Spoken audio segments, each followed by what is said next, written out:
Hi hello ಎಲ್ರಿಗೂ ನಮಸ್ಕಾರ. Welcome to public star Kannada. ನಾನು ನಿಮ್ಮ ಪ್ರೀತಮ್. ಇವತ್ತು ನಮ್ಮ ಜೊತೆ ರಾಜಾರಾಣಿ ತಂಡದಿಂದ ಸರ್ ನಿಮ್ಮ ಪರಿಚಯ. ನಮಸ್ತೆ, ರಣಧೀರ್ ಅಂತ ನನ್ನ ಹೆಸರು. ರಾಜಾರಾಣಿ ಸಿನಿಮಾ ನಾಯಕ ನಿರ್ದೇಶಕ.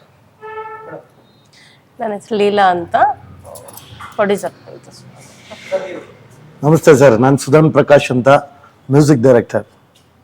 ಸರ್ ಈ ಸಿನಿಮಾ ಆಯ್ಕೆ ಮಾಡೋದಕ್ಕೆ ಏನು ಕಾರಣ? ಅಲ್ಲಿ ನೋಡ್ಕೊಂಡು ಸಿನಿಮಾನ ಕತೆ ಇವಾಗಿಲ್ಲಿ ಇದು ರಿಯಲ್ ಆಗಿ ನಡೆದಂಥ ಕತೆ ಸರ್. ಇದು ಈ ಕತೆ ಇಟ್ಕೊಂಡು ಕಮರ್ಷಿಯಲ್ ಏನು ಬೇಕು ಮಾಡಿಕೊಂಡು ಸಿನಿಮಾ ಮಾಡೋ ಅಂತ ರೆಡಿ ಮಾಡಿದ್ವಿ. ಅಂದರೆ ಇದಕ್ಕೆ ಮುಂಚೆ ಯಾವ್ದಾದ್ರು ಸಿನಿಮಾಗಳು ಮಾಡಿದ್ದೀರಾ? ಯಾಕಂದ್ರೆ ನಾನು ನಿಮ್ಮನ್ನ ಫಸ್ಟ್ ಟೈಮ್ ನೋಡ್ತಾ ಇರೋದು. ಮಾಡಿದ್ದೀನಿ.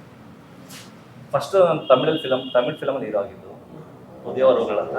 ಆಮೇಲೆ ಕೀಚಕ ಅಂತ ರಿಲೀಸ್ ಆಯಿತು ಕೋವಿಡ್ ಮುಂಚೆ. ಇನ್ನೊಂದು ಸಿನಿಮಾ ರಿಲೀಸ್ ಆಯಿತು, ಅದು ಒಂದು ಯಾವುದಾದ್ರು. ಈಗ 4ನೇ ಸಿನಿಮಾ ರಾಜ. ಮೇಡಮ್ ನೀವು ಪ್ರೊಡ್ಯೂಸರ್ ಆಗಿದ್ದೀರಾ? ಇದಕ್ಕೆ ಮುಂಚೆ ಯಾವ್ದಾದ್ರು ಮಾಡಿದ್ರೆ? ಇಲ್ಲ ಸರ್, ಇದೇ ಫಸ್ಟ್. ಯಾವ ಧೈರ್ಯ? ಯಾವುದೋ ಇಲ್ಲೊಂದು ಮೊಂಡು ಧೈರ್ಯ. ನನ್ನ ಪಾರ್ಲರ್ ಇದೆ ಸರ್, ಒಂದು ಪಾರ್ಲರ್.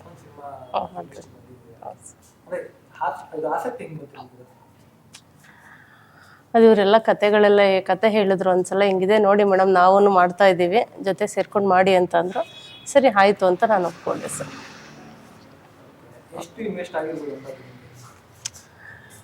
ಅದ್ರ ಬಗ್ಗೆ ನನಗೆ ಆಗಿದೆ ಸರ್, ಅದ್ರ ಬಗ್ಗೆ ಐಡಿಯಾ ಇರ್ಬೋದು. ಹಾಂ ಸರ್. ಎಣ್ಣೆ ಬಗ್ಗೆ ಸಾಂಗ್ ಇದೆ, ಇನ್ನೊಂದು ಹನುಮಂತನ ಬಗ್ಗೆ ಸಾಂಗ್ ಇದೆ. ಯಾಕೆ ಸರ್ ಎಣ್ಣೆ ಸಾಂಗ್? ಸಬ್ಜೆಕ್ಟಲ್ಲಿ ಏನಿದೆ ಅನ್ನೋದ್ರ ಮೇಲೆ, ಸಬ್ಜೆಕ್ಟಲ್ಲಿ ಏನು ಬೇಕು ಅಂತ ಅವರು ಡೈರೆಕ್ಟರ್ ಹೇಳಿದ್ದಾರೆ, ಅದ್ರ ಮೇಲೆ ಬಿಲ್ಡ್ ಮಾಡಿದ್ದೀನಿ ಮ್ಯೂಸಿಕ್ಕು. ಸೊ ಇಲ್ಲಿ ಎಣ್ಣೆ ಬಗ್ಗೆ ಜಾಸ್ತಿ ಫೋಕಸ್ ಮಾಡಿದ್ದೀರಾ ಇಲ್ಲ ಲವ್ ಫೇಲ್ಯೂರ್ ಬಗ್ಗೆ ಫೋಕಸ್? ಇಲ್ಲ, ನಾನು ಟೋಟಲ್ 4 ಸಾಂಗಲ್ಲೂ ಆ ಸಬ್ಜೆಕ್ಟು ಏನು ಬೇಕು ಅನುಗುಣವಾಗಿ ಅದಕ್ಕೆ ಕರೆಕ್ಟಾಗಿ ಫೈನಲ್ ಮಾಡಿದ್ದೀನಿ. ಎಣ್ಣೆ ಸಾಂಗ್ ಅಂತ ಪಾತ್ರ, ಈಗ ಎಣ್ಣೆ ಸಾಂಗ್ ಇಲ್ದಿರ ಸಿನಿಮಾಗಳೇ ಇಲ್ಲ ಅನ್ನೋಂಥ ಒಂದು. ಆದರೆ ಸಬ್ಜೆಕ್ಟ್ ಮೀರಿ ನಾನು ಈಚೆ ಹೋಗಿಲ್ಲ, ಸಬ್ಜೆಕ್ಟಿಗೆ ಏನು ಬೇಕೋ ಅದು ಮಾಡಿದ್ದೀನಿ. ಮತ್ತೆ ಇನ್ನೊಂದು ಹನುಮಂತನ ಸಾಂಗ್ ಇದೆ. ಹನುಮಂತನ ಸಾಂಗ್ ಇಟ್ಕೊಂಡು ಮಾಡಿದ್ರೆ ತುಂಬಾ ವೈರಲ್ ಆಗುತ್ತೆ ಸಿನಿಮಾದಲ್ಲಿ. ಮತ್ತೆ ಬೇರೆ ಬೇರೆ ಸಿನಿಮಾಗಳಲ್ಲಿ ಹನುಮಂತನ ಸಾಂಗ್ ಇಟ್ಕೊಂಡು ಹಿಟ್ಗಳು ಕೊಟ್ಟಿದ್ದಾರೆ. ಫಾರ್ ಎಕ್ಸಾಂಪಲ್ ವಜ್ರಕಾಯ, ಎಷ್ಟೊಂದು ಸಿನಿಮಾಗಳಿದೆ. ಸೊ ಆದ್ರೆ ನಿಮ್ಗಳಲ್ಲೂ ಆಗುತ್ತೆ ಅಂತ ನಂಬಿಕೆ ಇದೆಯಾ? ನನಗೆ ಎಲ್ಲದಕ್ಕಿಂತ ಹೆಚ್ಚಿನಾಗಿ ಆಂಜನೇಯ ಅವ್ರ ಶಕ್ತಿನೇ ಈ ಸಾಂಗ್ ಒಳಗಡೆ ಬಂದಿದೆ ಅಂತ ನನಗೆ ಇದಿದೆ. ಯಾಕಂದರೆ ಇವರು ಆ ಥರ ಸೆಟ್ ಹಾಕಿ ಮಾಡ್ತಾರೆ ಅಂತ ನನಗಂತೂ ಗೊತ್ತೇ ಇರಲಿಲ್ಲ. ಸೊ ಮ್ಯೂಸಿಕ್ ಮಾಡಿದೆ, ನನ್ನ ವರ್ಕ್ ಮುಗಿಸ್ದೆ, ಚೆನ್ನೈಗೆಲ್ಲ ಹೋಗಿ ಲೈವ್ ಎಲ್ಲ ಹಾಕ್ಸ್ಕೊಂಡು ಬಂದು, ಸೊ ಇವರು ಆ ಥರ ಸೆಟ್ಟೆಲ್ಲ ಹಾಕಿ ಸಾಂಗ್ನ ಕಂಪ್ಲೀಟ್ ಮಾಡ್ತಾರೆ ಅಂತ ನನಗೆ ಗೊತ್ತಿರಲಿಲ್ಲ. ಸೊ ವೆರಿ ಬ್ಯೂಟಿಫುಲ್ ಆಗಿ ಚೆನ್ನಾಗಿ ಮಾಡಿಕೊಟ್ಟಿದ್ದೀನಿ ಸರ್. ಅದಕ್ಕೆ ತಕ್ಕನಂಗೆ ಅವರ ಪಿಕ್ಚರೈಸ್ ಅವರು ಚೆನ್ನಾಗಿ ಮಾಡಿದ್ದಾರೆ. ಮ್ಯೂಸಿಕ್ ಡೈರೆಕ್ಟರ್ ಎಷ್ಟೇ ಚೆನ್ನಾಗಿ ಮಾಡಿದ್ರು ಹಾಡು, ಆ ಪಿಕ್ಚರೈಸ್ ಏನು ಮಾಡ್ತಾರೆ ಅನ್ನೋದೇ ಫೈನಲ್. ಅದನ್ನು ಸಂಪೂರ್ಣವಾಗಿ ಅದಕ್ಕೆ ಪರಿಕಲ್ಪನೆ ಕರೆಕ್ಟಾಗಿ ಕೊಟ್ಟಿದ್ದಾರೆ. ಸೊ ಅದೊಂದು ನನಗೆ ಸಂತೋಷ ತಂದುಕೊಡ್ತು.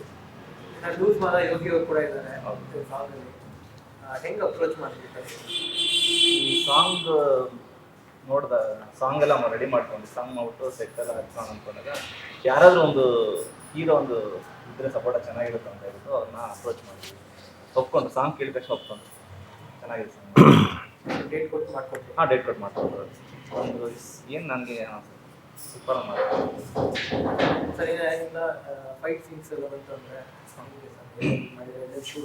ಫೈಟ್ ಬಂದ್ಬಿಟ್ಟು ಒಂದು ಇದ್ರಲ್ಲಿ ಮಾಡಿದ್ವಿ ಸರ್ ನಾವು, ಕಂಗಟ ಅಂತ ಒಂದು ಅಲ್ಲೋ ಸೆಟ್ ಹಾಕ್ಬಿಟ್ಟು ಒಂದು ಫೈಟ್ ಮಾಡಿದ್ವಿ. ಆಮೇಲೆ ಬಂದುಬಿಟ್ಟು ಮೈಸೂರು ರೋಡಲ್ಲಿ ಒಂದು ಫೈಟ್ ಮಾಡಿದ್ದೀವಿ. ಆಮೇಲೆ ಮಾಲೂರಲ್ಲಿ ಒಂದು ಫೈಟ್ ಮಾಡಿದ್ದೀವಿ.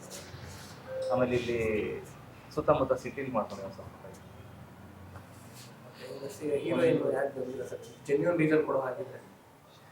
ಸರ್ ಎಲ್ರಿಗೂ ಅಪ್ರೋಚ್ ಮಾಡಿದ್ವಿ. ಫಿಲಮಲ್ಲಿ ಯಾರು ಆ್ಯಕ್ಟ್ ಮಾಡಿ ಎಲ್ಲರೂ ಹಿಂಗೆ ಇಂಟರ್ವ್ಯೂಸ್ ಇದೆ, ಪ್ರಮೋಷನ್ ಇದೆ, ಬನ್ನಿ ಸಪೋರ್ಟ್ ಮಾಡಿ ಅಂದರೆ ಒಬ್ಬರು ಒಂದೊಂದು ರೀಸನ್ ಇರ್ತಾರೆ. ಬರೋಕ್ಕಾಗಲ್ಲ, ನೆಕ್ಸ್ಟ್ ನಾಳೆ ಇಟ್ಕೊಳ್ಳಿ ಇಂಟರ್ವ್ಯೂ ಅಂತ ಇರ್ತಾರೆ. ಈಗ ನಾನು ಹೇಳ್ದಂಗೆ ನೀವೆಲ್ಲ ಕೇಳೋಕ್ಕಲ್ಲ, ನೀವು ಹೇಳ್ದಂಗೆ ನಾವು ಕೇಳಬೇಕು ಅಲ್ವಾ? ಹಂಗಿದೆ, ನಾವು ಎಷ್ಟಂತ ಕೇಳೋಕ್ಕಾಗುತ್ತೆ? ಬನ್ನಿ ಅಂತ ಅಲ್ವಾ? ಬರಲಿಲ್ಲ, ನಾವು ಅಪ್ರೋಚ್ ಮಾಡಿದ್ವಿ, ಬಿಸಿ ಅಂತಂದ್ರೆ ಎಲ್ಲರೂ ಹಂಗೆ ಹೇಳಿದ್ರು. ಕಾರಣಾಂತರದಿಂದ ಅವ್ರಿಗೇನೋ ನಾನಿಷ್ಟು ಇಂಟ್ರೆಸ್ಟ್ ಇಂದ ಏನು ಕೇಳ್ತಾ ಇದ್ದೀನಿ ಅಂತಂದ್ರೆ, ಈಗ ಆಲ್ರೆಡಿ ಕನ್ನಡ ಇಂಡಸ್ಟ್ರಿ ತುಂಬಾ ಸಿನಿಮಾಗಳು ಸೋತಿದೆ. ಸುಳ್ಳು ಸಿನಿಮಾ ಆಗಲಿ, ಅಡುಗು ಸಿನಿಮಾ ಆಗಲಿ, ಸ್ಟಾರ್ ಸಿನಿಮಾಗಳಾಗಲಿ ಸೋತಿದೆ, ತುಂಬಾ ಸೋತಿದೆ. ಪ್ರಮೋಷನ್ಗೆ ಟೀಮ್ ಒಗ್ಗಟ್ಟಾಗಿದ್ರೆ ತುಂಬಾ ಚೆನ್ನಾಗಿರುತ್ತೆ. ಅದು ನಮ್ಗೆ ಖುಷಿನೇ. ನೀವು ಹೇಳಿದ 100% ಬಟ್ ನಾವು ಎಷ್ಟು ಎಫೆಕ್ಟ್ ಆಗಿ ಕರಿತೀವೋ ಅದು ಬರ್ಬೇಕಲ್ಲ.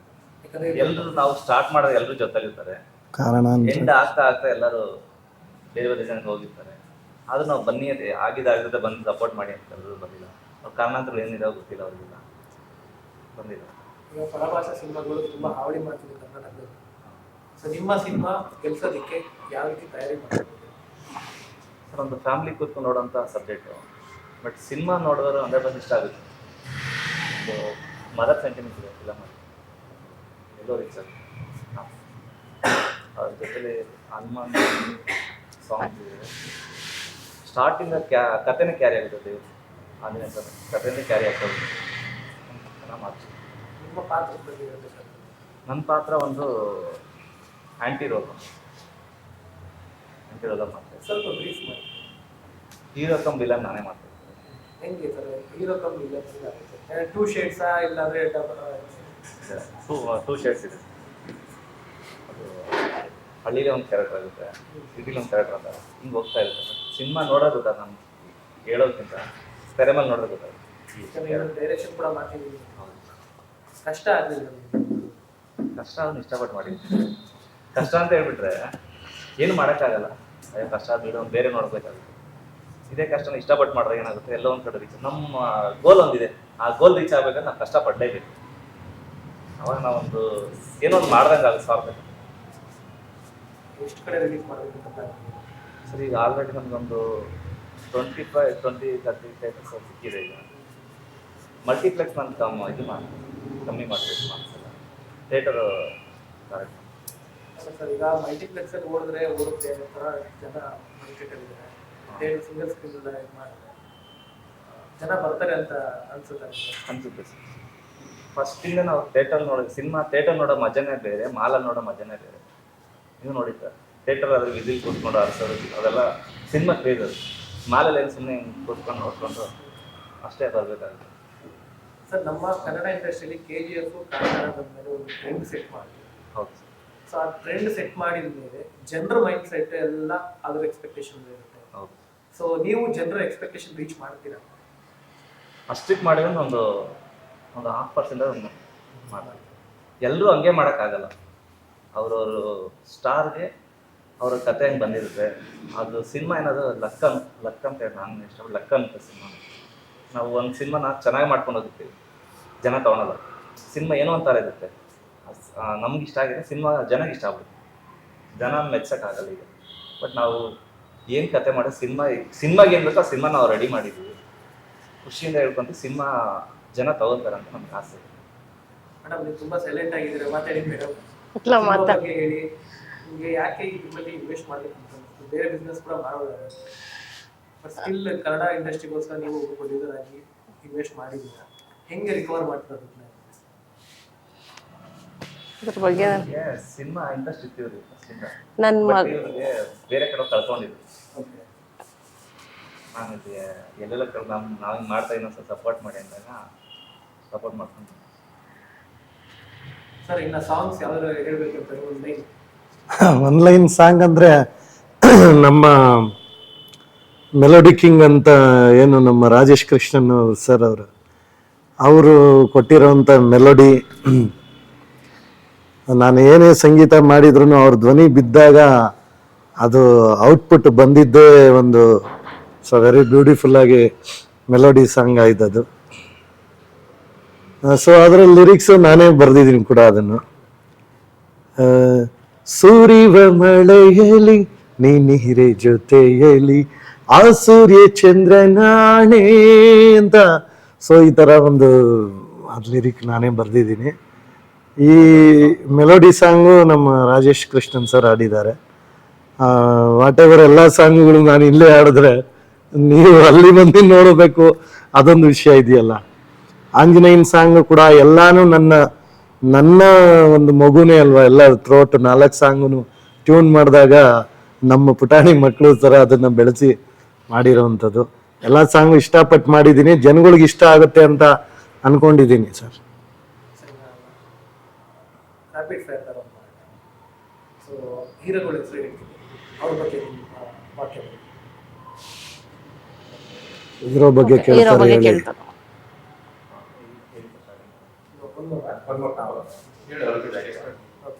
ರ್ಯಾಪಿಡ್ ಫೈರ್ ಸರ್, ಈಗ rapid fire sir. So Darshan ಅಭಿಮಾನಿಗಳು ಅವ್ರಿಗೆ ಹೇಳಕ್ಕಾಗಲ್ಲ, ಅಷ್ಟು ಅಭಿಮಾನಿಗಳು. ಕಿಚ್ಚ ಸುದೀಪ್ ಸೂಪರ್. ಮಾಸ್. ಅವ್ರಿಗೆ ನಂದು ಅವ್ರ ಸ್ಟೈಲ್ ಇಷ್ಟ, ತುಂಬ ಇಷ್ಟ. ಜೋರಾಗಿ ಮಾತು. ನೋಡ್ಕೊಂಡ್ಬಂದಿದ್ದೆ ದುನಿಯಾ ಅವ್ರು ಮಾಸ್,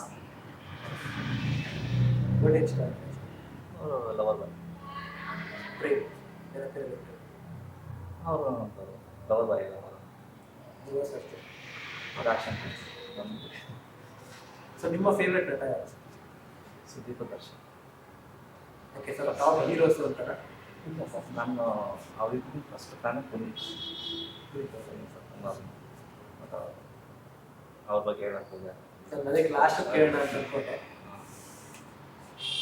ಆ್ಯಕ್ಚುಲಿ ಹೇಳ್ಬೇಕಂದ್ರೆ ಒಂದು ಸಾಂಗ್ ಅವ್ರಿಗೆ ಅಪ್ರೋಚ್ ಮಾಡಿದ ಸಾಂಗ್ ಅಪ್ಪು ಸರ್ಗೆ ಹಾಡಿದಂತೆಲ್ಲ ಹೊತ್ಕೊಂಡು ಈ ಸಿನಿಮಾ ಸಾಂಗ್ ಮಾಡೋಕ್ಕೆಲ್ಲ ಹೋಗಿ ಎಲ್ಲ ಆಗಿತ್ತು. ಅಲ್ಲಿ ನಾವೆಲ್ಲ ಆದಮೇಲೆ ಎಲ್ಲ ಒಪ್ಕೊಂಡಿದ್ದು ಸಾಂಗ್ ಎಲ್ಲ ಚೂರು ಕರೆಕ್ಷನ್ ಮಾಡಿ ರೆಡಿ ಮಾಡಿದ್ವಿ. ಅಷ್ಟರೊಳಗೆ ಆಯಿತು, ಬೇಜಾರಾಯಿತು. ಸಿನಿಮಾ ರೆಡಿಯಾಗಿ ಎಷ್ಟು ಸರ್ ಈಗ ಒಂದು 3 months ಆಯಿತು, 3 months. ಅಪ್ಪೋರ್ ಬಗ್ಗೆ ಹೇಳ್ಬೇಕಂದ್ರೆ ಇವಾಗ ಸಿನಿಮಾ ಬಗ್ಗೆ ಅಪ್ರೋಚ್ ಮಾಡಿದ್ದೀನಿ ಅಪ್ಪೋರಿಗೆ. ಸೊ ಅದು ಬಿಟ್ಟು ಅಪ್ಪೋರ್ ಬಗ್ಗೆ ಹೇಳ್ಬೇಕು, ಓವರ್ ಹೇಳ್ಬೇಕು. ಅಪ್ಪು ಅವ್ರ ಬಗ್ಗೆ ಹೇಳ್ಬೇಕಾದ್ರೆ ನಮ್ಮ ಸಿನಿಮಾಲಿ ಮಗ ದಮ್ ಹೊಡೆದ್ರೆ ದೇಹಕ್ಕೆ ಹಾನಿಕರ ಅಂತ ಒಂದು ಸಾಂಗ್ ಇದೆ, ಡವ್ ಹೊಡೆದ್ರೆ ದೇಹಕ್ಕೆ ಚಳಿ ಜ್ವರ ಅಂತ ಒಂದಿದೆ. ಈ ಸಾಂಗ್ನ ಸರ್ರೇನೆ ಪುನೀತ್ ಸರೇನೆ ಹಾಡ್ಕೊಡ್ತೀನಿ ಅಂತ ಒಂದು ಫೈನಲ್ ಹೇಳಿದರು. ಸೊ ಬಟ್ ಅದರೊಳಗಡೆ ಈ ಥರ ಒಂದು ವಿಚಾರ ಆಗಿದ್ದಕ್ಕೆ ನಮಗೆ ನಮ್ಮ ಸಿನಿಮಾಲಿ ಅವರು ಧ್ವನಿ ಬಿಡಬೇಕು ಅಂತ ತುಂಬ ಆಸೆ ಪಟ್ಟಿದ್ದು. ಟ್ಯೂನ್ ಕಂಪೋಸ್ ಮಾಡುವಾಗಲೇ ಅವ್ರಿಗೆ ಅಂತಲೇ ಕಂಪೋಸ್ ಮಾಡಿದ್ದು. ಸೊ ಅವ್ರನ್ನ ನಾವು ಎಲ್ಲರೂ ಆಗಬಾರ್ದು ಆಗೋಯ್ತು. ಬಟ್ ಆದ್ರೂ ಇವತ್ತು ನನ್ನ ಹೃದಯದಲ್ಲಿ ಅವ್ರು ಆಡಿರೋ ಫೀಲೇ ಕಾಡ್ತಾ ಇದೆ. ಆದರೂ ಅವ್ರ ಆಶೀರ್ವಾದನೇ ಇದ್ದು ಅದು ದಮ್ ಹೊಡೆದ್ರೆ ದೇಕೆ ಅನ್ನೋ ಸಾಂಗ್ ಅದು ಬಂದಿದೆ. ಅದು ನಮ್ಮ ರಣಧೀರ್ ಅವರೇನೆ ಅದಕ್ಕೆ ಸ್ಟೆಪ್ ಹಾಕಿದ್ದಾರೆ. ನೋಡಿ ಆಲ್ ಓವರ್ ಎಲ್ಲ ಜನತೆಗಳು ನೋಡಿ, ಬ್ಯೂಟಿಫುಲ್ ಆಗಿದೆ ಸಾಂಗ್. ಅದು ಮೆಸೇಜ್ ಇದೆ, ದಮ್ ಹೊಡೆದ್ರೆ ದೇಹಕ್ಕೆ ಹಾನಿಕರ ಅನ್ನೋದು ಮೆಸೇಜ್ ಇದೆ, ಡವ್ ಹೊಡೆದ್ರೆ ದೇಹಕ್ಕೆ ಚಳಿ ಜ್ವರ ಅನ್ನೋದು ಒಂದು ಆದಿಯಿಂದ ಬಂದಿರೋದಿದೆ. ಸೊ ಅದು ಪುನೀತ್ ಅವ್ರನ್ನ ನೆನ್ಸ್ಕೊಂಡರೆ ಇದೊಂದು ಸಾಂಗು. ಸಾಂಗ್ ಅವ್ರ ಹತ್ರ ಆಡ್ಸ್ಬೇಕಂತ ಎಲ್ಲ ಅಪ್ರೋಚ್ ಮಾಡಿದ್ವಿ. ಬಟ್ ಈ ಥರ ಸಾಂಗ್ ಯಾವುದು ಆಡಿದ್ದಿಲ್ಲ ಸರ್, ಇದನ್ನ ಆಡ್ಸಿದ್ರೆ ಸರ್, ಈಗ ಸುದೀಪ್ ಅವರು ಸೀಸನ್ 11 ಲಾಸ್ಟ್ ಫೈನಲ್. ಸೊ ನಿನ್ನೆಗೆ ಮುಗೀತು. ಸೊ ನೆಕ್ಸ್ಟ್ ಬಿಗ್ ಬಾಸ್ ಇನ್ಯಾರು ಹಾಸ್ಟ್ ಮಾಡ್ತಾರೆ? ಅವ್ರು ಬಿಟ್ಟು ಯಾರು ಇಲ್ಲ ಸರ್. ನನಗೆ ಗೊತ್ತಿರಂಗಿಲ್ಲ ಸರ್. ಅವ್ರು ಫಿಕ್ಸ್ ಅವರು ಬ್ರ್ಯಾಂಡ್ ಅವರು. ಸರ್, ಹನುಮಂತ್ ಅವರು ಹಳ್ಳಿ ಪ್ರತಿಭೆ. ಹಾಂ, ಸೊ ಹಳ್ಳಿ ಪ್ರತಿಭೆ ಬಿಗ್ ಬಾಸ್ ಅಲ್ಲಿ ಇಲ್ಲ ಅಂತ ಹೇಳ್ತಾರೆ. ನಿಮ್ಮ ಅಭಿಪ್ರಾಯ ಸರ್ ಅದ್ರ ಬಗ್ಗೆ? ಅವರು ಬಡವರಲ್ಲ ಸರ್, ಬಡವ್ರ ಮಕ್ಕಳು ಬೆಳಿಬೇಕಂತ ಇದು ಹೇಳ್ತಾರೆ. ಅವ್ರ ಕಲೆ ಅಲ್ಲಿ ಅಲ್ಲವ್ರು ತಗೊಂಡು ಬಿಗ್ ಬಾಸ್ ಅವ್ರ ಕಲೆ, ಆ ಕಲೆ ಅಂತ ಬೆಳಿತಾರೆ. ಖುಷಿ ಇದೆ ಅವ್ರಂತ. ಸರಿಗಮಪ ಅಂತ ಏನು ಬಂತು, ಅದರಲ್ಲಿ ಅವರು ಒಂದು ಕಂಟೆಂಟ್ ಆಗಿ ಬಂದರು. ಶಾರದೆನ ಭಕ್ತಿಯಾಗಿ ಅವರು ನೋಡಿದ್ರು. ಶಾರದೆ ಅವರಿಗೆ ಗೆಲುವು ತಂದು ಕೊಟ್ಟಿದ್ದಾರೆ ಅಂತ ನನ್ನ ಅಭಿಪ್ರಾಯ. ನೀವು ಸೈಲೆಂಟ್ ಆಗಿದ್ರೆ ಆಗಲ್ಲ, ಮಾತಾಡ್ಬೇಕು. ದುಡ್ಡು ಹಾಕಿರೋರು ಯಾವಾಗ ಸೈಲೆಂಟ್ ಆಗಿ ಇರ್ತಾರೆ ಸರ್. ದುಡ್ಡು ಹಾಕಿರೋರೆ ಆರ್ಭಟ ಮಾಡ್ಬೇಕು. ಆರ್ಭಟ ಏನಿದ್ರು ಥಿಯೇಟ್ರಲ್ಲಿ. ಸಿನಿಮಾ ಬಗ್ಗೆ ಕೊನೆಯದಾಗಿ ಹೇಳ್ಬೇಕು ಅಂತಂದ್ರೆ ಸಿನಿಮಾ ಚೆನ್ನಾಗಿದೆ, ಎಲ್ಲರೂ ಥಿಯೇಟರ್ ಬಂದು ನೋಡಿ ಅಷ್ಟೇ. ಯಾವತ್ತು ರಿಲೀಸ್ ಆಗ್ತದೆ ಹೇಳ್ಬೇಕಂತ? 31ನೇ ತಾರೀಕು ಸರ್. 31ನೇ ತಾರೀಕು ಸರ್. ಜನವರಿ 31 ಜನವರಿ 31ಕ್ಕೆ ನಮ್ಮ ಸಿನಿಮಾ ರಿಲೀಸ್ ಆಗ್ತಿದೆ, ಎಲ್ಲರೂ ಥಿಯೇಟರ್ಗೆ ಬಂದು ನೋಡಿ. ಇದೇ ಜನವರಿ 31ಕ್ಕೆ ರಾಜಾರಾಣಿ ಬಿಡುಗಡೆ ಆಗ್ತದೆ ನಮ್ಮ ರಾಜಾರಾಣಿ ಚಿತ್ರ. ಎಲ್ಲರೂ ಥಿಯೇಟ್ರಿಗೆ ಬಂದು ದಯವಿಟ್ಟು ನೋಡಿ ಆಶೀರ್ವದಿಸಿ ಮಾಡಿ ಅಂತ ಕೇಳ್ತಾ ಇದ್ದೀನಿ. 31 31 ಕರ್ನಾಟಕದ ಜನತೆಗೆ ಎಲ್ಲರಿಗೂ ರಾಜ ರಾಣಿ ಸಿನಿಮಾನ ಬಂದು ಆಶೀರ್ವಾದ ಮಾಡಿ ಅಂತ ನಾಡಿನ ಜನತೆಗೆ ಕೇಳ್ಕೊತಾ ಇದ್ದೀವಿ ತಂಡದ ಪರವಾಗಿ. ಸೊ ಇದಾಗಿತ್ತು ರಾಜಧಾನಿಯ ಇಂಟರ್ವ್ಯೂ. ಜನವರಿ 31ಕ್ಕೆ ಕರ್ನಾಟಕದಾದ್ಯಂತ ಬಿಡುಗಡೆ ಆಗ್ತಿದೆ. ಎಲ್ಲರೂ ಹೊಸ ಸಿನಿಮಾಗೆ ಸಪೋರ್ಟ್ ಮಾಡಿ ಅಂತ ಹೇಳ್ತಾ ಥ್ಯಾಂಕ್ ಯು.